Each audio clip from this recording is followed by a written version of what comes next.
शुरू कर दिया। कम से कम 200 सालों से हम जीवाश्म ईंधन जला रहे हैं। हम जीवाश्म ईंधन कौन कौन है? तो कोयला है जो सबसे पहले खोजा गया, दूसरा जीवाश्म ईंधन है पेट्रोलियम जो दो पहले खोजे गए, और लकड़ी कंडे तो हम पहले जलाते ही थे। उनके जलाने से भी इसकी मात्रा बढ़ रही थी पर उतनी मात्रा में नहीं बढ़ रही थी जितनी इनके जलाने से बढ़ी, क्योंकि फैक्ट्रियां बहुत ज्यादा खोल ली, वाहनों में पेट्रोल डीजल का बहुत प्रयोग कर रहे हैं, उससे भी इन जीवाश्म ईंधनों के जलाने की मात्रा बढ़ती जा रही है।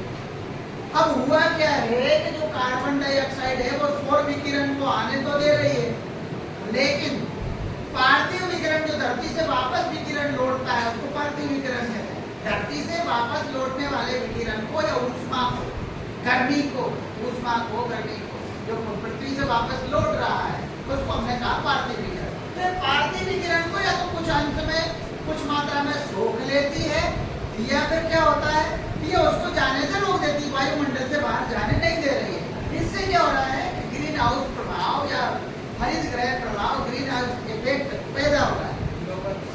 अब वो क्यों हो रहा है? वो इसलिए हो रहा है कार्बन डाइऑक्साइड के आयतन में लगातार वृद्धि हो रही है। अब आयतन मैंने अभी समझा था, पहले फिर से बता देता हूँ। आयतन का मतलब होता है कोई भी वस्तु जो लंबाई में, चौड़ाई में, ऊंचाई या मोटाई में, कोई भी वस्तु लंबाई में, चौड़ाई में, ऊंचाई या मोटाई में जब स्थान घेरती है तो उसको क्या कहते हैं? आयतन। तो इसका आयतन लंबाई, चौड़ाई, मोटाई में इसका आयतन बढ़ रहा है। इसकी जो परत है या इसकी जो मात्रा है इसका आयतन लगातार बढ़ रहा है, मतलब ये बढ़ती जा रही है। कौन?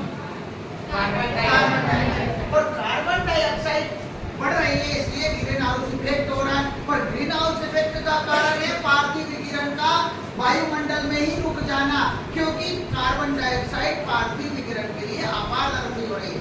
इसलिए बहन यहाँ पर गर्मी बढ़ती जा रही है, और बढ़ती हुई गर्मी को वायुमंडल में गर्मी बढ़ रही है, उससे धरती पर भी प्रभाव पड़ रहा है। और